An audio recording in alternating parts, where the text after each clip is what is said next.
Tala flaval fa poponga mo tala fong mai le si ufonga le lau mo le ni jao le solimo February lua filua ono.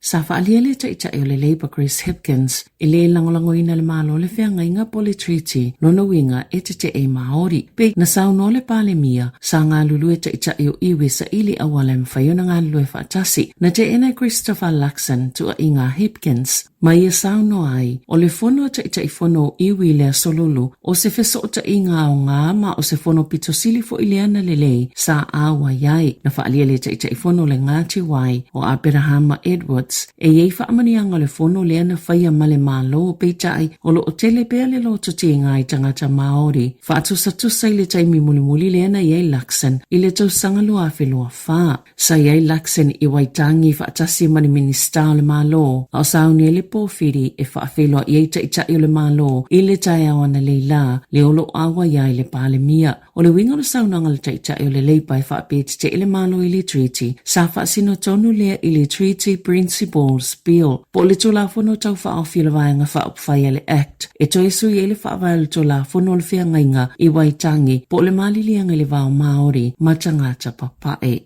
Na saunole ta le Labour Chris Hipkins e le se whaafi tauli na mafua le whaamawai ngā pēni henare. O na ole na saunole sui ta le New Zealand First. E le o whailoa ato le tala le whaafua se io na whaamawai le ali i whaipule. Na whaasilsila henare wa mafua na whaamawai o na ua le lava whaatasemolo na whaanaunaunga e mafua tailo na ainga mani fuafuanga mo le lumanai. Na sauno Shane Jones e au na whailoa le leipa pe ai sau whaafua se io na whaamawai henare matu ua le vaenga upfaya le leipa na sauno Hipkins i le asolulu. Sa whailo atu henare a te ia lona whaanaunanga e whaasila sila ailo na malo loto mau mai upfaya le malo i waitangi.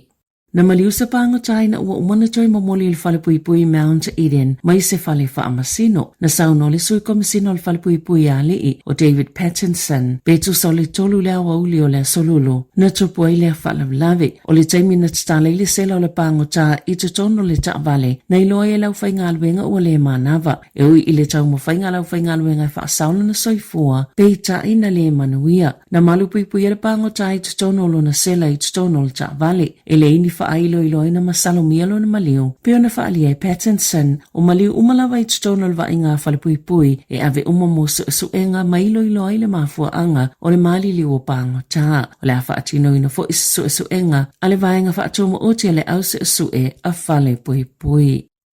E ta iona masina u whaasala ina i se unga li au kilani e ngā lulu e iau no mas totongi ona o se tupe se lau lima se fulvalua whetā la sala fo ina se se ila la te unga tupe ai no nofu mawhaalu le tele o le tupe i totono nina i aso talo na se se atu i ai le tupe o le aso luana lau winailo la whaasalanga i le whaamasinonga whaitu malo au kilani e tolu iwa tau sanga le tamaitai malona to olua e tolu fitu tau sanga o le masino Januari lua whelua wha sa tau mawhai Sit Bong and Troje, fitu iwa tau sanga le matua o Mount Roscoe. E lafo pe whaaui sana vai ngā tupe, mai le whale tupe o le Parklays i Beretania, a ngai ilana tau ngā tupe le Westpac i tutono New Zealand. Peitai, e tasi se whai numero sa misio na tai tutono e che o lana tau ngā tupe. Mai o tometi la wana whaapopo le Westpac e peona masani ai, se numero o i le whai unga le numero tau ngā tupe, o nei le i atoa numero a che na ta i tutonu. Lea nā laiona se se i le tau ngā tupe, a le tina talavoi au kilani. Lua vai aso mulimuliane, e maua le tina i a se nia le tupe, mai a tala ina i le tolu a whita la, mai ni masini se lua, ma tutongi i sana nuno ngā tupe se fuluvalu a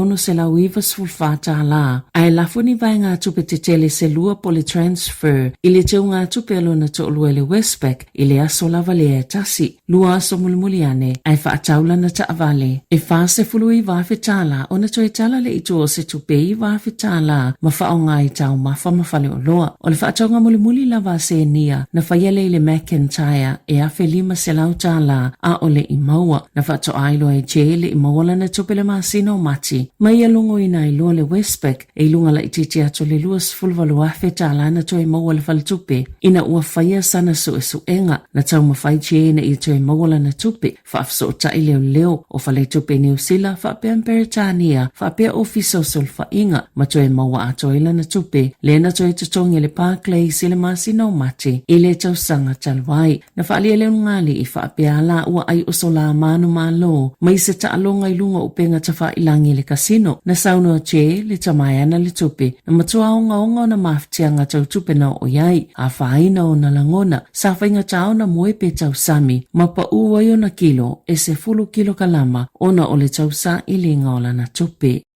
E lua se lau fitu se fulu leo fa ingo ngā luenga i ofisa ale warehouse i ono a fia ona o le toi fa atulanganga o ngā luenga ma o le tele o nisi ngā luenga o lea fa so atu ele tata consultancy wa va aile warehouse e fa sao se va ngā tupe fitu se fulu miliona tala i lunga atu o le 5 tau sanga i ono fa aluina le 1 miliona tala i tutongi tangata o le awa ea mai ngā luenga o se tasile nei o pisinisi e pitu to o tele o na tangata fai ngā luenga i tutono New Zealand sa fa'awa peona fea ngaile rate sheds, warehouse stationery, male no liming, male fa'ale tono tupe maua mai fa'ataunga, fa'apea matupe ngau inai tau sanga wotuana i atu.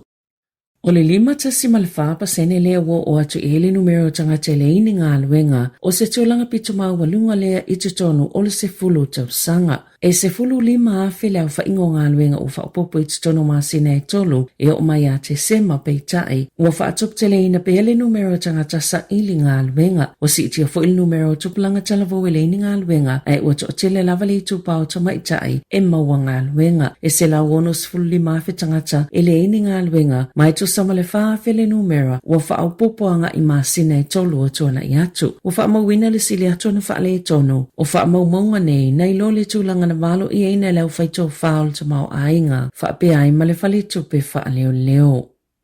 Na whaalia le whaululunga le Wellington Water e tu samale fitu se 1 miliona lita o sua vai le i whaamamaina sa whaongaina i whaleo ainga whaapea mapisinisi o lo o tawhi atu i le sami e aso taitasi. O lo o mole mawina le likip o le tawhi atu i sua vai le anga i le i whaamamaina. Anga i matawhanga i tala whātai o Wellington e le tu i saute o na na tape le tai au ananafi. No whanga i whaamamai le swawai moa point na whaalia le company mo le swawai. E whaitau maasina e toi whaali le ia ato o toa ilea no whanga na taa ua le matanga luenga le whaasao. Taluai ono le itu o lo liki matawhi atu i le swawai leanga o le ono la matia i fo ile o la lele o fia ngota e pe o maso tui pa aua whaapea ia ma penguins a ei fo ia fianga le si o manga e pe o limu o na o siama ma virusi ma ia swawai leanga.